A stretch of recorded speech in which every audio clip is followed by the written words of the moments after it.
संतप्त मानस शांत हूँ, जिनके गुणों के गान में वे वर्धमान महान जिन विचरे हमारे ध्यान में।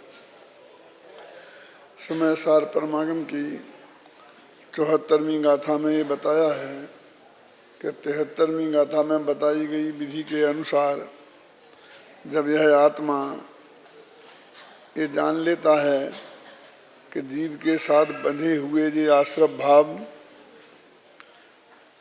आत्मा से विरुद्ध स्वभाव वाले हैं, आत्मा को कष्ट देने वाले हैं, तो वह उनसे निवृत्त हो जाता है। और ज्यों-ज्यों निवृत्त होता है त्यों-त्यों विज्ञान घन स्वभाव से परिणमित होता जाता है, और ज्यों-ज्यों विज्ञान घन स्वभाव से परिणमित होता जाता है त्यों-त्यों वो आश्रमों से निवृत्त होता जाता है।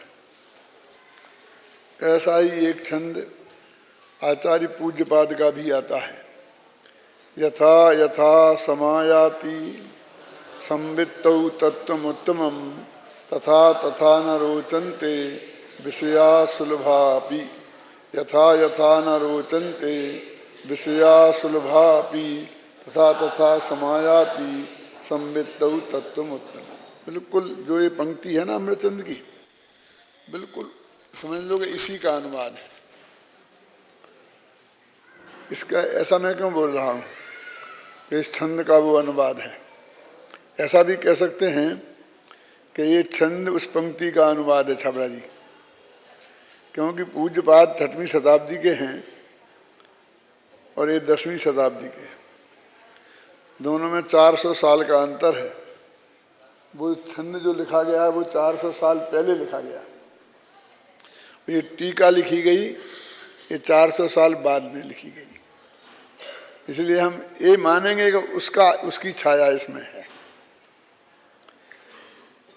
कि ज्यों-ज्यों उत्तम तत्व की संवित्ति होती है, उत्तम तत्व माने अपना भगवान आत्मा। देखो हर भाषा में अपने आत्मा को सर्वश्रेष्ठ माना है। भाषा की प्रकृति में आई इज ऑलवेज कैपिटल है ना।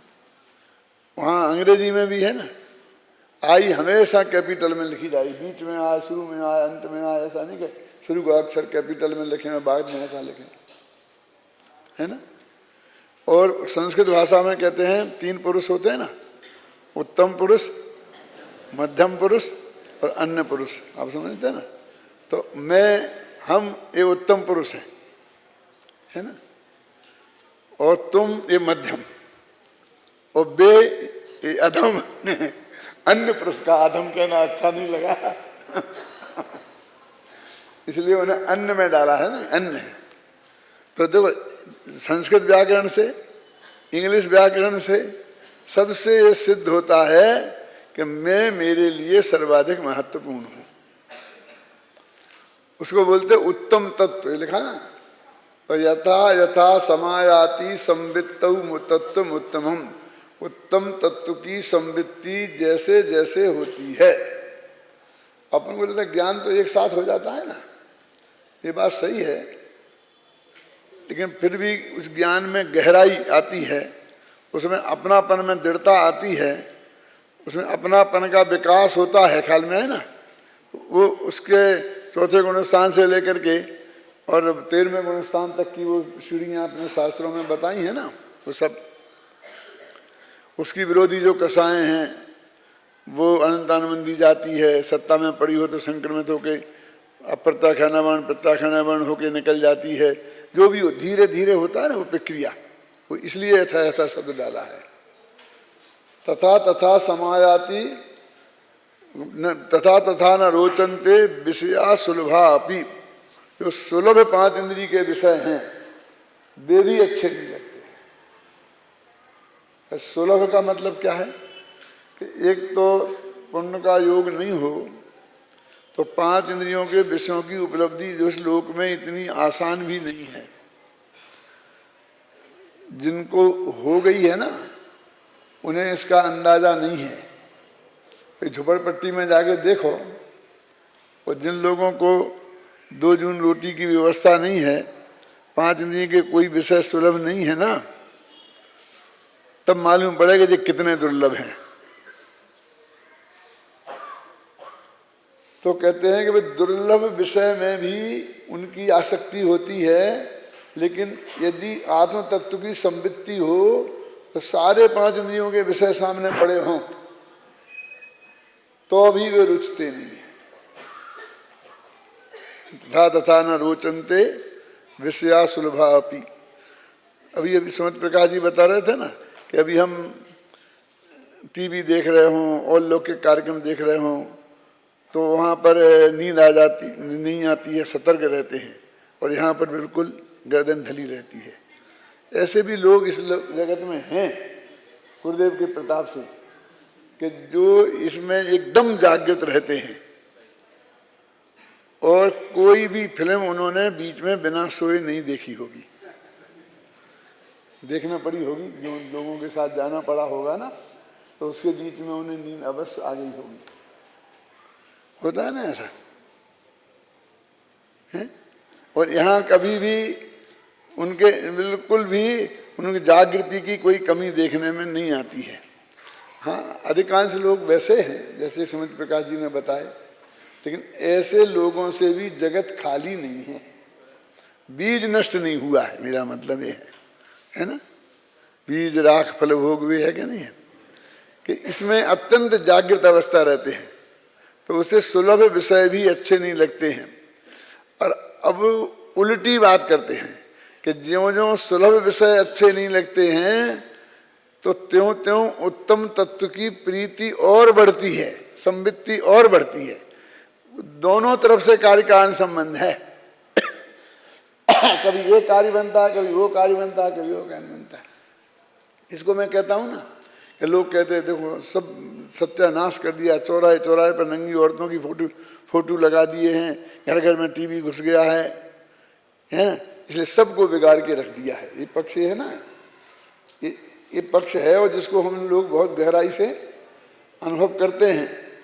लेकिन एक उल्टी बात भी है, और वो ये है कि ये क्यों लग गए, ये घर में आया कैसे टीवी, ये गंदे चित्र चौराहों पे लग कैसे गए। पहले हमारा मन बिगड़ा है तब ये लगे हैं। हम चौराहों की छोड़ दो कैलाश जी, हमारे खुद के घर में मंदिर में दिगंबर मूर्ति है, और घरों में जाके दिगंबराओं की मूर्तियां एडी टेढ़ी ला करके मिलती है ना।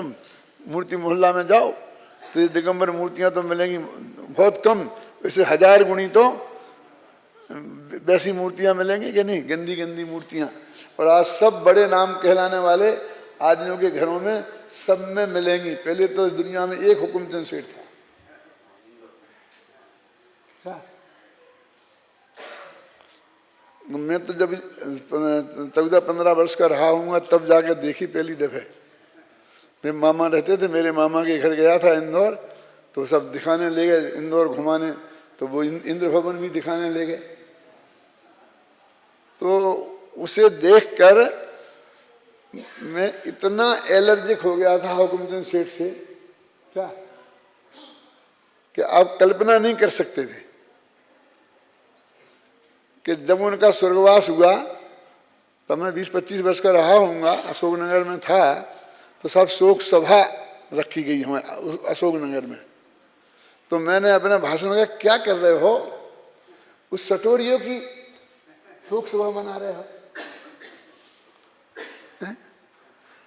जिसने इंद्र भवन में वैराग्य भवन बनाया, और वे मूर्तियां अभी भी लग रही हैं आज भी। क्यों है खाबड़ा जी, देखी कि नहीं देखी है? कपड़ा लपेट दिए, और सब ब्रह्मचारी वही रहते हैं। तो ब्रह्मचर्य आश्रम साहब का आश्रम के बीच में लगी। यानी मेरे हृदय में कभी सारा समाज उनकी प्रशंसा करता था, क्या? लेकिन मेरे मुख से कभी शायद ही प्रशंसा के शब्द निकले हों कि ये क्या है। मैं क्या कह रहा हूं, मैं ये कह रहा हूं कि इनसे हम नहीं बिगड़े हैं, हम पहले बिगड़े तब ये आई हैं, ये तो जड़ है। ये पहले थोड़ी आ गई थी। क्यों? ये घर में गंदे गंदे फोटो हम लाए हैं।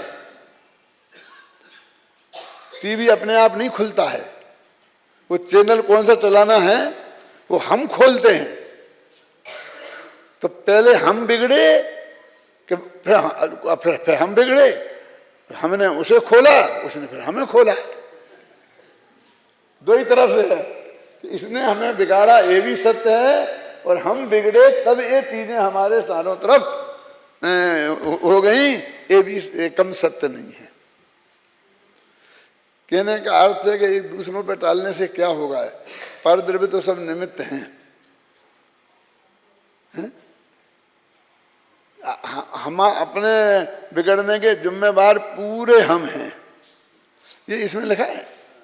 देखो अभी अपना जो कलश चलने वाला है ना 74वीं गाथा के बाद में, 74वीं गाथा और 75वीं गाथा के बीच की संधि बैठाने वाला कलश है। 74वीं गाथा में ये बताया गया है कि ये पर द्रव्य से आश्रमों से निर्वृत्त हो गया। कैसे? लेकिन अंत में था ना पंक्ति क्या थी, ज्ञानी निवृत्ति करे, ऐसा था ना। निवृत्त इनसे निर्वर्तन बुध करें, नादूय निवृत्त ये तेहिम, उनसे ज्ञानी निवृत्ति करता है। और 75वीं गाथा में ये बताई कि वो ज्ञानी कैसा होता है जो निवृत्ति करता है। तो वो कहते हैं, इसमें लिखा ज्ञानी भूय, ज्ञानी होकर निवृत्ति करता है। तो वो कहते हैं तुमने क्या निवृत्ति कर ली, तो हम कैसे पहचाने कि ये ज्ञानी है?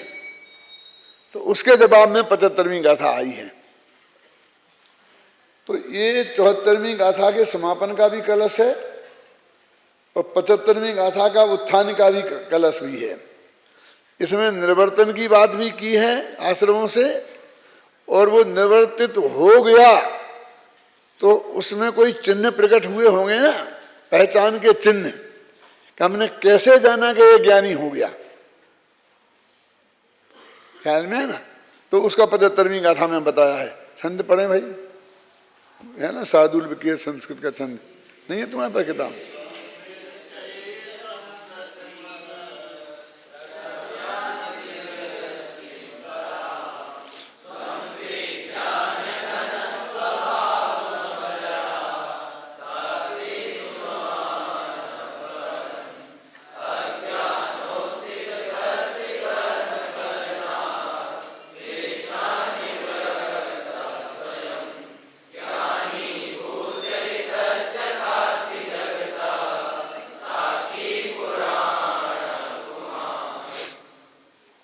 इत्तैवम्, इस प्रकार से, इस प्रकार से माने क्या, जो 74वीं गाथा में जिसकी चर्चा की, क्या कहते हैं, परम द्रव्यान निर्वृत्तिम पराम विरचय्य, पर द्रव्य से उत्कृष्ट निवृत्ति लेकर, पर द्रव्य से उत्कृष्ट निवृत्ति लेकर। तो बात तो चौथे गुण स्थान की है, अब कह रहे उत्कृष्ट निवृत्ति लेकर।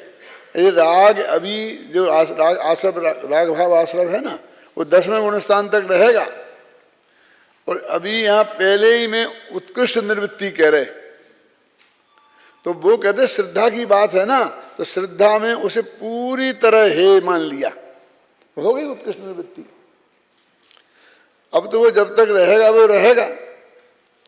कहते हैं ना, इत्तैवं विरचय्य संप्रति परा द्रव्यान निवृत्तिम पराम, पर द्रव्य से सर्वोत्कृष्ट निवृत्ति लेकर, और स्वम विज्ञान घन स्वभाव, अपना विज्ञान घन स्वभाव में एकदम अंदर से प्रकट हो गया। यानी वो कहते हैं जो विज्ञान घन होता जाता है त्यों त्यों पर द्रव्य से निवृत्ति होती जाती है। तो वो कहते हैं वहाँ पर द्रव्य से उत्कृष्ट निवृत्ति ली, वो यहाँ विज्ञान घन स्वभाव भगवान आत्मा दृष्टि में प्रकट हो गया। तो इससे क्या हुआ कि शुरू में कहा था कि जब तक एक कर्ता कर्म की प्रवृत्ति रहेगी तब तक अज्ञान रहेगा, और तब तक कर्म का बंध होगा। तो कहते हैं अज्ञानोत्थित कर्ति कर्म कलनात्, अज्ञान से उत्पन्न हुई कर्ता कर्म की प्रवृत्ति। कौन से अज्ञान से कहला चली? कि आश्रव और आत्मा के एकत्व का अज्ञान। मैं रागादि भाव का करता हूँ प्रागादि भाव है आश्रव और आत्मा है कर्ता, इसका नाम है अज्ञान। मैं करता हूँ कर्म का और कर्म है मेरा कर्म, ऐसी मिथ्या मान्यता है मिथ्यात्व अधर्म। क्या तो कहते हैं अज्ञानोत्थित कर्ति कर्म कलनात्, अज्ञान से उत्पन्न हुई जो कर्ता कर्म की प्रवृत्ति थी वो नष्ट हो गई। क्लेश, उससे उत्पन्न होने वाले जो क्लेश थे, दुख, उनसे आत्मा निर्वृत्त हो गया। निर्वृत्तः सन ज्ञानी भूत, और ज्ञानी हो गया। ज्ञानी होता हुआ इतश्चकास्ति जगतः साक्षी पुराना पुमान। पुमान माने है आत्मा, पुरुष माने भी आत्मा होता है, पुमान माने भी पुरुष होता है। यह भगवान आत्मा कैसा है? पुराण, पुराना, पुराना भाई कोई पुराना समझ, पुराण माने पुराना। इन्हें पुराण बोलते हैं ना, ये समय, ये अपना नाम आदि पुराण, ये भी पुराण माने पुराने लोगों की कहानी, सो पुराण। बिल्कुल ऐसा ही है, आश्चर्य नहीं है ना। प्राकृत में ना को ना हो जाता है, नमो का नमो हो जाता है ना। तो वो कहते हैं कि पुराण पुरुषों, पुराण पुरुष माने जो हमारे प्राचीनतम पुरुष हैं उनकी कथा जिसमें हो उन्हें पुराण बोलते हैं। तो सबसे ज्यादा पुराना कौन है? कि भगवान आत्मा, अनादियत। ऐसा अत्यंत पुराना ये भगवान आत्मा जगत का साक्षी होकर के चकास्ती, बस जगत का ज्ञाता दृष्टा होकर के और चारों तरफ एकदम प्रकाशमान हो गया। ये जगत साक्षी लिखा ना, इसमें एक जगह और आता है जगत साक्षी, आता ना भगवान महावीराष्टक में जगत साक्षी। और अगली गाथा की टीका में शांति जी आप पढ़ाते हैं ना, उसमें इस बात का खुलासा किया है। क्या खुलासा किया है टीका में? कि आत्मा जो है ना, तो जो गाथा पढ़ उतना धैर्य रख लें कि पहले बता देता हूँ कि कर्म नो कर्म इनका जब तक मैं करता हूँ, भोगता हूँ, ऐसी मान्यता रहती है तब तक अज्ञानी रहता है। और एक इनका मैं करता भोगता नहीं हूँ ऐसी मान्यता होती है तो आत्मा ज्ञानी हो जाता है ना। तो वो कहते हैं कि करता नहीं रहता है तो क्या रहता है? तो ज्ञाता रहता है, यही तो कहेंगे ना। तो साक्षी रहती है। और उसमें टीका में लिखा है कि वो परद्रव्य की जो परिणति होती है उस क्रिया का कर्ता तो नहीं है, लेकिन उसको जो जानने रूप ज्ञान की परिणति है उसका करता है। ये सिद्ध किया है टीका में। जो समय सार पढ़ते हो ना शांति जी से, उनके ख्याल में आया होगा कि नहीं? पढ़ के बताऊं? देखो अभी भी, बाद में तो अपने आएगा अपने पास समय पे।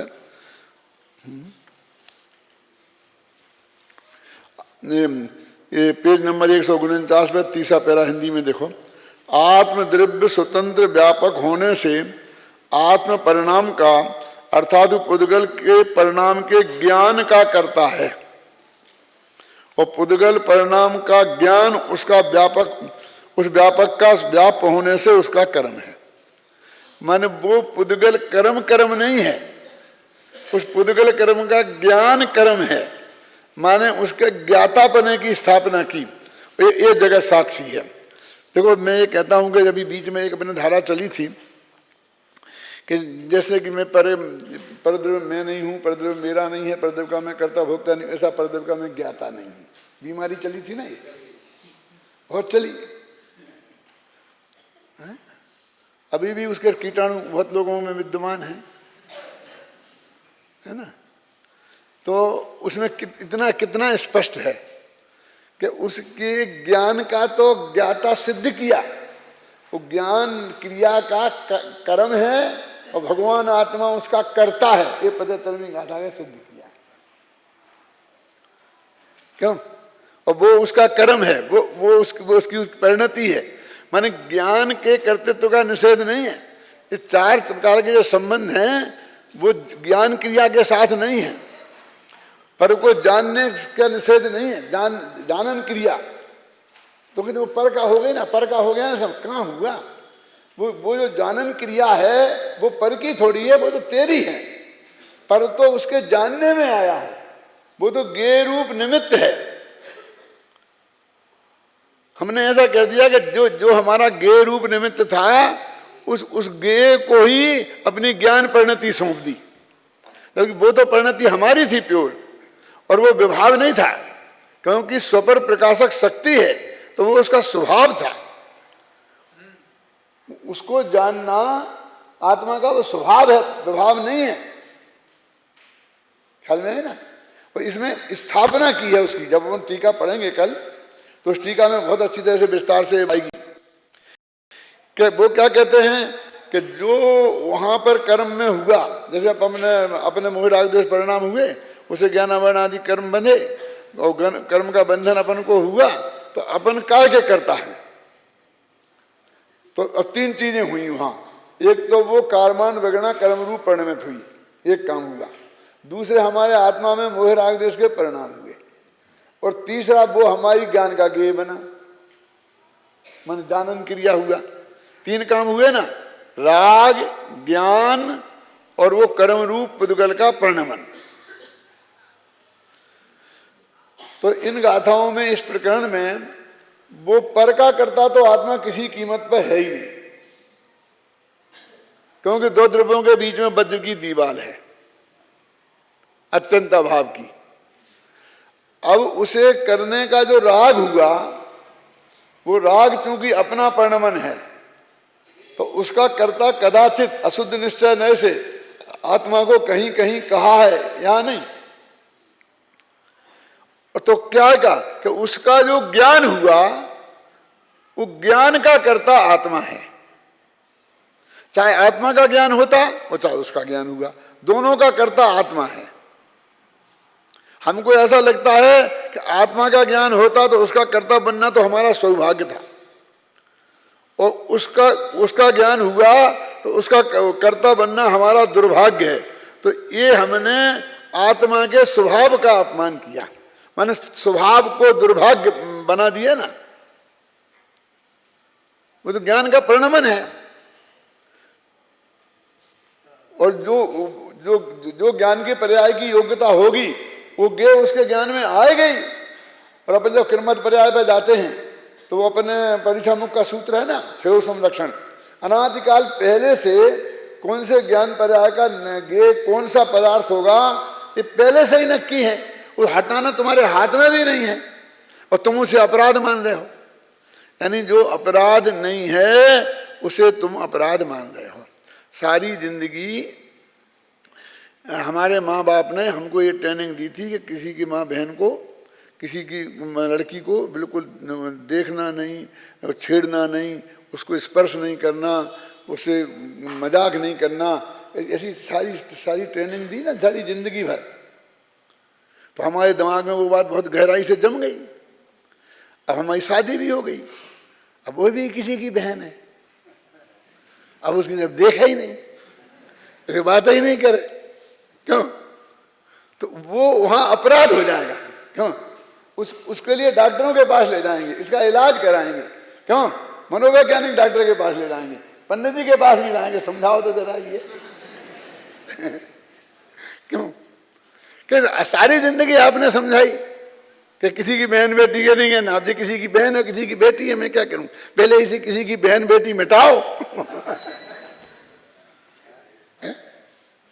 वो जैसा अपराध है ऐसा ही अपराध यहाँ हुआ है। क्या था कि वो कि तुम जानने नहीं, मतलब उसको करना नहीं, राग नहीं करना, अब वहां से जानना ही नहीं, काव्य कह दिया होगा जिनवाणी में, इसलिए कि तुम जानता है तो राग करता है, राग किए बिना रहता नहीं है, हैं? तो तुझको उसमें अपराध बोध होने लगा। अपनी पत्नी की तरफ देखना, उससे बात करने में भी हमें अपराध बोध होने लगा। ये अपराध बोध है, ये मिथ्यात्व है। वो जानना मिथ्यात्व नहीं है, वो तो स्वभाव है। और हमने कहा जानने का राग दो अपराध है, दोष है, तो वो राग का निषेध है। ख्याल में, वो जानने का निषेध नहीं है। क्या हमें कह देख तुम किसी की तरफ नहीं देखेगा, नहीं जानेगा, तो देखने का राग है वो नहीं करेगा। लेकिन सारा रास्ते में आंख खोल के चलूं कि नहीं चलूं, और नहीं चलूं तो एक्सीडेंट हो जाएगा कि नहीं। देख तुम मंदिर में जाएगा तो किसी की बहन बेटी को नहीं देखेगा तो आंखें बंद करके जाए, क्या हो, नहीं देखेगा तो टकराए बिना कैसे रहेगा? ये तो देखना ही पड़ेगा कि मैं टकरा नहीं जाऊं, तो वो चीज दिखेगी नहीं कि किससे नहीं टकराना है, तो बचेगा कैसे मुझे बताओ। अब इतना भेद विज्ञान इसकी समझ में नहीं आता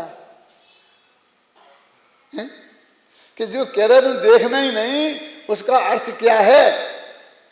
क्या देखेंगे नहीं तो बचेगा कैसे? क्या नहीं देखना बोलो, तो क्या नहीं देखना वो ज्ञान का ज्ञेय बनेगा कि नहीं? तो इसलिए इस कलश में ये लिखा है, देखो इस प्रकार छंद पढ़ो, ये बहुत बढ़िया छंद है, सवैया एक तो ये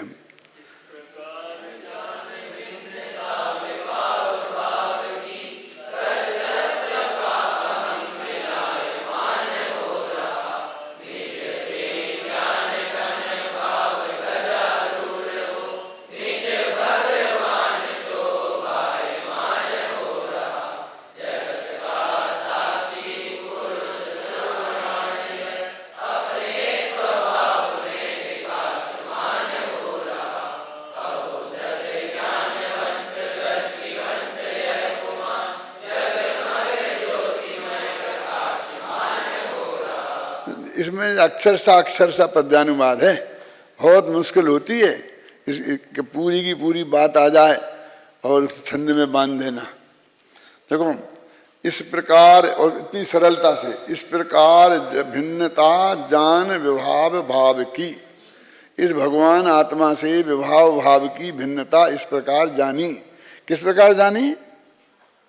कि आत्मा नित्य है और आश्रव अनित्य है, आत्मा ध्रुव है और आश्रव अध्रुव है, आत्मा शरणभूत है और आश्रव अशरण है, आत्मा सुख स्वरूप है और आश्रव दुख स्वरूप है, और आत्मा सुख का कारण है और आश्रव दुख के कारण है। इस प्रकार जानता, इस प्रकार में इतनी बात लगाई। ये विरुद्ध स्वभाव वाले हैं, इस प्रकार में इतना लगा लो पीछे से, क्योंकि इस प्रकार ये पीछे को कवर करता है ना। विभाव भाव की भिन्नता जानी तो कर्तृत्व का अहम विलीयमान हो रहा। विलायमान बोल रहे थे तुम लोग, क्योंकि कुछ लोग हम आधा इसमें देखते हैं और आधा अपने मन से बोलते हैं। अर्थ एक ही है, कर्तृत्व का अहम विलीयमान हो रहा। देखो कर्तृत्व का अहम, वही श्रद्धा का दोष, कर्ता का विकल्प आ सकता है, जानने का विकल्प आता है ना, ऐसा करने का भी विकल्प आता है, प्रवचन करने का विकल्प आता है कि नहीं आता है, यहाँ किताब पढ़ने का विकल्प आता है कि नहीं आता है। कर्तृत्व का अहम विलीयमान हो रहा, निज विज्ञान घन भाव गजारूढ़ हो। विज्ञान घन जो है आत्मा है वो है गज, उस पर भगवान आत्मा आरूढ़ हो गया। विज्ञान घन स्वभाव के पर गजारूढ़ हो, निज भगवान शोभायमान हो रहा। एक गजरथ चल रहा है समझ लो, और वो हाथियों की बोरी लग करके हर इंद्रों का जुलूस निकलता है ना, हाथियों पर बैठ बैठ के गजारूढ़ होना। ऐसा भगवान आत्मा गजारूढ़ हुआ है, मैंने सर्वोत्कृष्ट पद को प्राप्त हुआ है। जगत का साक्षी यह पुराण पुरुष अपने स्वभाव में विकासमान हो रहा, अपना स्वभाव इसका विकसित होना शुरू हुआ है। अहो सदवंत सदज्ञानवंत दृष्टिवंत, सम्य दर्शन सहित सम्य ज्ञान सहित, यह पुमान मन, यही भगवान आत्मा जगमग ज्योतिमय प्रकाशमान हो रहा। तो इसमें दो बातें आ गई ना, कि ऊपर तो आ गया कि उनसे अलग होकर भिन्नता जानी, विभाव भाव की भिन्नता जानी, तो परा निवृत्ति, और दूसरा ज्ञानी हो गया, ज्ञानी भूत इतः चकास्ति, ऐसा भगवान आत्मा। तब अगली गाथा में ये प्रश्न खड़ा किया कि ऐसे हम कैसे जाने कि ये ज्ञानी हो गया। देखो भी जरा विचार करो गंभीरता से। अभी अपने यहाँ सब बैठे हैं और यहीं बैठे बैठे और किसी को सम्य दर्शन हो जाए, ऐसी कोई बहुत बड़ी ऐसी अद्भुत बात नहीं कह रहा हूँ, कि कल्पना लोक की बात नहीं है। जब जब भी किसी को होता है ना, तो ऐसे ही किसी बैठी बैठी अवस्था में तो होता है ना, क्यों? और वो ऐसे उत्कृष्ट काल में नहीं होगा तो क्या रोटी खाते होगा, चलते चलते होगा, घूमते फिरते होगा, सोते सोते होगा? वो तो अत्यंत जागृत अवस्था में ही तो होगा ना। तो यहाँ आपकी अत्यंत जागृत अवस्था है, तो जब होगा ऐसा ही होगा, इसलिए कोई ऐसे आश्चर्य की बात नहीं है। समझ गए ना? यदि हो जाए यहाँ सम्यक दर्शन, तो अब इस प्रश्न शिष्य का ये है, इसी का प्रश्न है कि इसे सम्यक दर्शन हो गया, ये कैसे पता चलेगा? उसके तो सींग तो निकलेंगे नहीं, मैं बोलता हूँ ना, कि एकदम ऐसे सींग निकल आएंगे तो हम जान जाएंगे कि ये सम्यक दृष्टि है, सम्यक दृष्टि है। कोई ऐसा चिन्ह प्रकट नहीं होगा कि हम बाहर से देख के ये फिल्म बना करके और इसमें से बता देंगे कि ये ज्ञानी हो गया। बिल्कुल जैसे जैसा अभी है, बाद में भी देखेगा। तो क्या चिन्ह प्रकट हो जाएगा? तो उन्हें चिन्ह 75वीं गाथा में बताया कि कम्मस्य परिणामम नो कम्मस्य तहैव परिणामम न करे क्या, जो जान दिशो हवदी रानी, है ना, ये ना करे ये मादा जो जान दिशो हवदी रानी, कि ये चिन्ह प्रकट होगा कि कर्म का परिणाम और नो कर्म का परिणाम मैं करता नहीं हूं, मात्र जानता हूं, जो जानी सो हवई रानी। फिलासफी जी फिर देखो, किसको जानता है तो ज्ञानी होता है? आत्मा को, ये लिखा है। उस कर्म के परिणाम को करता नहीं है, मात्र जानता है, तो उसी को जानने की बात है यहाँ। उसे नहीं करता है, इसे जानता है। उसे नहीं करता है तो उसके बदले में इसे करता है आएगा। यदि इसे कहेंगे इसे जानता है तो उसे नहीं जानता है आएगा। ऐसा क्यों आ रहा है यहाँ? समझ गए ना आपके? कि वो कहते हैं वो उसको जो जानता है वो ज्ञानी है। वो ज्ञानी की परिभाषा में उसे जानने वाली शब्द लगाई है, ख्याल में है ना? ये तो गाथा में देखो, आप उसका अर्थ पढ़ो। कर्म के परिणाम को नो कर्म के,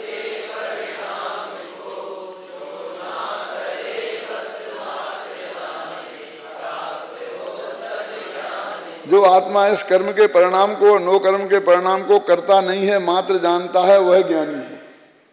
देखा ना? मतलब कुंद कुंद की मूल गाथा में है। वो बात मैं नहीं कहता हूं कि वो बात कि भाई अपने को जानना ज्यादा महत्वपूर्ण है, पर को नहीं, ये कहीं है ही नहीं जिनवाणी में, ऐसा मैं नहीं कहता हूं। कम से कम इस गाथा में तो नहीं है। हर गाथा में वो बात हम कहेंगे, ऐसे कैसे चलेगा? इस गाथा में नहीं है।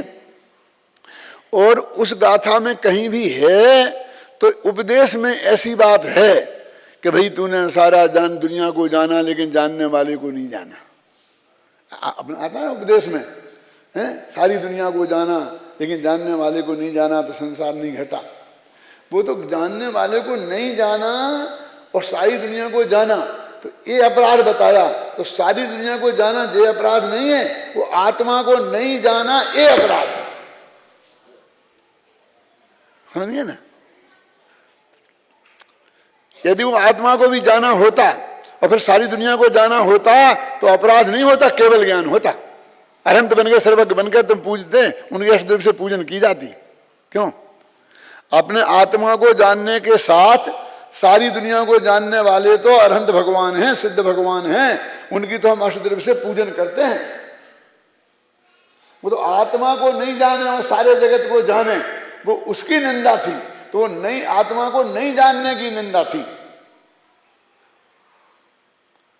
ऐसी गाथा आती है इसमें कि जो एक को प्रचनसार में है ना, जो एक को जानता है वो सबको जानता है, और जो एक को नहीं जानता है वो सबको नहीं जानता। आती कि नहीं आता? क्या अर्थ है इसका? बोलो। दो अर्थ हैं बहुत मार्मिक, कि एक को पूरे द्रव्यगुण पर्याय से जाने तो अनादि ऐसे लेके अनंत काल तक की सब परिणामों को जानेगा ना, और उसके द्रव्य को जानेगा और गुण को जानेगा। तो इतनी बारीक उसकी दृष्टि हो गई कि एक एक समय की पर्याय और एक एक प्रदेश को उसने जान लिया। तो वो फिर जब रूमाल को जान लिया तो दूसरे रूमाल को क्यों नहीं जान पाएगा? फिर वो अनंत पदार्थों को भी ऐसा ही, वैसे ही तो सब है ना द्रव्य गुण पर्याय से, सबको जान लेगा। एक को जानता है वो सबको जानता है, ख्याल में है ना। दूसरा ये अर्थ है कि एक अपने आत्मा को जानेगा तो उसकी एक एक समय की पर्याय को जानेगा कि नहीं जानेगा, तो उसकी केवल ज्ञान पर्याय को जानेगा कि नहीं जानेगा, तो केवल ज्ञान में क्या क्या झलकता है ये जानेगा कि नहीं जानेगा, तो सब द्रव्य झलकते हैं तो सब द्रव्य जानने में आ गए कि नहीं आ गए। ऐसा होता ही नहीं है कि हम पर को नहीं जानेंगे और अकेले को जान लेंगे। ऐसा आज तक एक भी जीव को हुआ हो तो बताओ क्या? ऐसा आज तक नहीं हुआ। अनंत सिद्ध में सब स्वपर प्रकाशक वाले हैं, उनका ज्ञान पर्याय भी स्वपर प्रकाशक रूप से प्रकट हुई है? वो तो ये कहते हैं जगत का साक्षीभूत। साक्षी, तू साक्षी बन। साक्षी माने अदालत में जाते हैं ना अपन, गवाही देते हैं, तो उसे साक्षी क्यों बोलते हैं? साक्षी का मतलब होता है बीतरागी। साक्षी का मतलब बीतरागी कैसे हो गया? वो देखो, जब कोई केस की हत्या का केस होता है ना, तो तूने देखा, यदि उसने देखा भी है और फिर कहें कि ये जो मरा है ये उसका भाई है, तो उसकी गवाही नहीं लगती। ये कहते इसने नहीं मारा तो जिसका भाई है तो नहीं लगती। वो आदमी उन दोनों से संबंधित नहीं होना चाहिए और उसने अपनी आंख से देखा होना चाहिए, ज्ञान होना चाहिए, और उसको कोई राग द्वेष पक्षपात उसकी दृष्टि में नहीं होना चाहिए, तो उसको गवाही के रूप में पेश किया जाता है। भगवान जैसा गवाह तो कोई दूसरा है नहीं, क्योंकि उनको रंच मात्र ही राग द्वेष नहीं है और सब लोकालोक को जानते हैं। तो जगत के साक्षी, समझ गए ना आप, वे साक्षी हैं। माने उस साक्षी के आगे वे बिल्कुल बढ़ते नहीं हैं। तो अपने नयों का वर्णन है ना, उसमें आते हैं 3 नए आते हैं। वो कुमार को करने, कुमार का चक्का चला रहा है कुमार, वो करता और उसको दूर खड़ा हुआ एक आदमी देख रहा है। एक विद्यार्थी को अध्यापक पढ़ा रहा है वो, और एक दूर से उसे देखने वाला बिल्कुल बीतराग भाव से, बस खत्म। ना उसका वो बच्चा है, ना वे गुरुजी उसके हैं, कोई उसके नहीं है। क्यों? और साक्षी भाव से देख रहा है। साक्षी भाव का मतलब समझ गए ना आप? उसमें कोई पक्षपात नहीं है, कोई राग द्वेष नहीं है, कोई बिल्कुल विकार नहीं है, ख्याल में है ना? हैं? तो जब अपन विद्यार्थियों में झगड़ा हो जाता है ना, फिर वो कहते भाई इसने देखा कि हाँ देखा साहब इसने इसे पीटा था, तो वो कहता है साहब ये इसका दोस्त है इसलिए ऐसा कह रहा है। और इतना सिद्ध हो जाएगा दोस्त है तो वो गवाही बेकार हो जाती है, शांति जी के सामने भी हो जाती कि नहीं हो जाती? तो दोस्त तो वो है जो राग द्वेष करता है। तो इस कर्ताक्रम अधिकार में, पूरे जीवाधिकार में यहाँ सब यही सिद्ध किया है। 19वीं गाथा में अज्ञानी की परिभाषा दी है और 75वीं गाथा में ज्ञानी की परिभाषा दी है। तो कहाँ 19 और कहाँ 75? जोड़ के लिए अब वहां क्या दी है? कर्म के परिणाम को, वो है नहीं है, कम्मे नो कम मम्मी अहमिदम कह कम च कम्मणो कम्मम जाये सा खलु बुद्धि अपरिबुद्धो हबदी तावे। के कर्म के परिणाम को नो करने, कर्म में और नो कर्म में, ये मैं हूँ ये मेरे हैं, ऐसी बुद्धि जिसकी है वो अज्ञानी है। और यहाँ कहते हैं कि कर्म का परिणाम और नो कर्म के परिणाम को जो करता नहीं है मात्र जानता है वो ज्ञानी है। तो उलट गया मामला ज्ञानी से अज्ञानी में, लेकिन बात फर्क पड़ गई। वहाँ तो कहा था कि ये मेरे हैं और मैं इनका हूँ, इसको अज्ञान कहा था, और ये कहा मैं इसका करता हूँ। ये अंतर अधिकार का है, ये कर्ता कर्म अधिकार है इसलिए कर्ता की बात कर रहे हैं, और वहाँ जीवाधिकार था इसलिए एकत्व ममत्व की बात कर रहे थे। एक आदमी कहता है ना ये मेरी है, मैंने खरीदी है, मैं इसका मालिक हूं, और दूसरा आदमी कहता है मैंने बनाया है, मैंने ये सारा काम किया है, किया तो मैं नहीं है। दो तरह का ज्ञान है ना, एक एकत्व और स्वामित्व संबंधी, एक कर्तृत्व और भोक्तृत्व संबंधी। तो यहां इतनी बात बदल गई है ज्ञानी में कि वो कहता है कि मैं इसका कर्ता नहीं हूं। कर्ता का निषेध है, जानने का निषेध नहीं है। मैं जो जान सो हबदी नानी, जो इनको करता नहीं है मात्र जानता है, वो ही वास्तव में ज्ञानी है। अब इस टीका में वो व्यापक व्यापक भाव की अपेक्षा से घटित करके, क्योंकि जिनमें व्यापक व्यापक भाव होता है उन्हीं में कर्ता कर्म बनता है, वो न्याय की भाषा में सिद्ध करके बताएंगे कि कैसे ये कर्ता नहीं है, वो करता है तो काय का करता है। वैसे मैंने बता तो दिया ही है आज, लेकिन कल उसे न्याय की भाषा में सिद्ध करेंगे। क्या बताया है बोल बोल, ध्यान से सुन रहा ना तू। काय का करता है भगवान आत्मा, तू बता दे। हाँ, ये ज्ञान का करता है, या ये कहा कि कर्ता भोक्ता का करता नहीं है, तो जो ज्ञान उत्पन्न हुआ उसका करता है। उसको जान रहा है, उसको जानने वाला जो ज्ञान पर्याय पैदा हुई है, ज्ञानी उस ज्ञान भाव का करता है। तो इस तरह जानने की तो यहाँ स्थापना की और करने की और भोगने का निषेध किया इस गाथा में। अब इस गाथा के अर्थ करते वक्त हम जानने का भी निषेध कर दें तो अब वो सत्य है कि नहीं है, लेकिन इस गाथा का वो अर्थ नहीं है, ये तो परम सत्य है। ये सुमति जी जब यहाँ आते थे लालू भाई, और जब भी ये बात चलती थी तो हम घर जाते थे ना, फिर हमारे घर पे जाके बैठते थे, तो मैं उनसे कहता था कि भाई यहाँ तो ये बात कहाँ है, यहाँ ये बात कहाँ है। तो जो मैंने कहा बात तो सत्य है ना, हाँ बात तो सत्य है, लेकिन यहाँ नहीं है। हाँ नहीं हो, लेकिन है तो सत्य। ऐसा 100 दफे हुआ होगा, 100 दफे हुआ होगा मालती में। ऐसा नहीं है लोग कहते आपने तब क्यों नहीं की, कब नहीं कही, एक दिन भी नहीं रुका। मैं तो अकेले में कही, चर्चा में कही, प्रवचन में कही, उनसे सब बात समझना है, ऐसा नहीं है नहीं कही। भाई मैं कह वो ठीक है, वो बात तो गलत नहीं, बात तो गलत नहीं है, बात सही है, लेकिन इस गाथा में ये नहीं बता रहे हैं। यहाँ पर 114 गाथा प्रवचन सार की बहुत हुई कि उसने कहा बिल्कुल सर्वथा बंद करके, सर्वथा बंद करके। तो ये दूसरी चक्षु को भी सर्वथा ही बंद करके लिखा ना, दृढ़ार्थ नय की चक्षु को सर्वथा बंद करके नीचे की लाइन में तो लिखा है, इसमें तो नहीं है, इसमें तो नहीं है। ख्याल है? मेरे कहने का अर्थ ये है कि ये समय सार है भैया, ये कच्चा पारा है, इसको ऐसा नहीं चलेगा कि कहीं भी कुछ भी रोजीना पूरा समय सार थोड़ी सुना दे। जो गाथा का अर्थ कर रहे हैं उस गाथा में जो बात है उस बात को हमें बारीकी से समझना पड़ेगा। यहाँ कर्तृत्व से निवृत्ति दिला रहे हैं, कर्तृत्व का बोझा तेरे माथे से हटा रहे हैं, जानने का बोझा नहीं हटा रहे हैं। जानना बोझा नहीं है, जानना तो हमारी स्वभाव है, समझे ना। ये गाथा में बता